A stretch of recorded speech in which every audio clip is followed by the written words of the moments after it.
7:03 on Monday, September 23rd. We are at 64 degrees. A little bit of light rain in some spots this morning. We're going up to the low 70s today.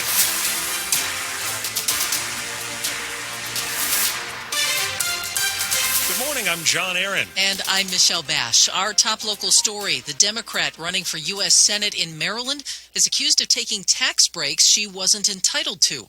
WTOP's Mike Murillo is hearing from Angela Alsobrooks on the accusations involving two properties. The claims are that Alsobrooks, who currently is Prince George's County's executive, claimed homestead exemption on two homes at the same time for more than a decade.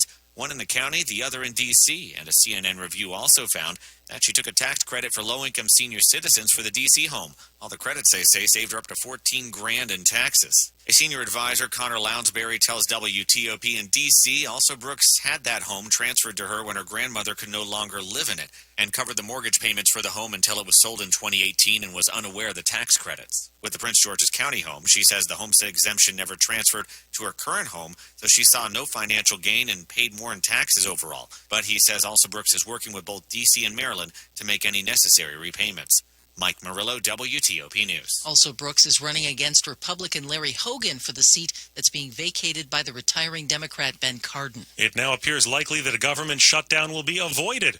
WTOP's Mitchell Miller has details today on the Hill. House Speaker Mike Johnson is regrouping after more than a dozen Republicans helped to defeat his original short-term spending bill to avoid a shutdown. He's now proposing a stopgap spending measure that would last for about 3 months into December.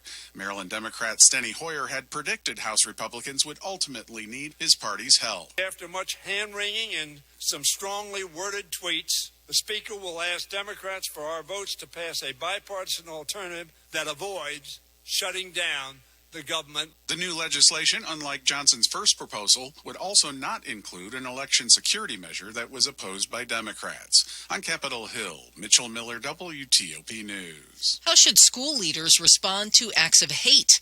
Montgomery County Public Schools are out with a new tiered response system. A level yellow event, such as name-calling by a first grader or an offensive drawing in art class, would be handled at the school level. Police would be consulted for a level orange event, such as a fight or a symbol carved into furniture. Vandalism, assaults, and school-wide disruptions would be red-level concerns, and police would be involved in those investigations.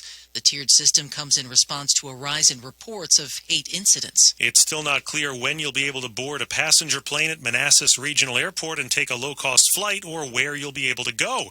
WTOP's Neil Augenstein says the plans to convert the General Aviation Airport to one that handles passenger service is taxiing toward takeoff. Manassas is the busiest general aviation airport in the Commonwealth. Jolene Berry is the Assistant Airport Director at Manassas Regional Airport. She says the focus is to bring in ultra-low-cost passenger service. We're in the process of talking to a number of different commercial carriers. Pranav Trivedi with Avports, the company that now has a 40-year lease to operate the airport for the city.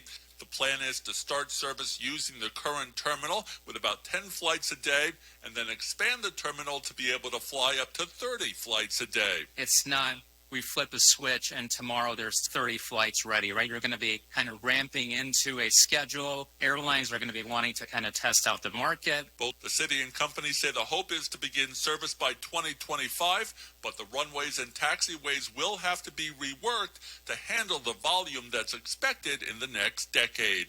Neil Augenstein, WTOP News. And coming up on WTOP. For singles, inflation is weighing on their dating.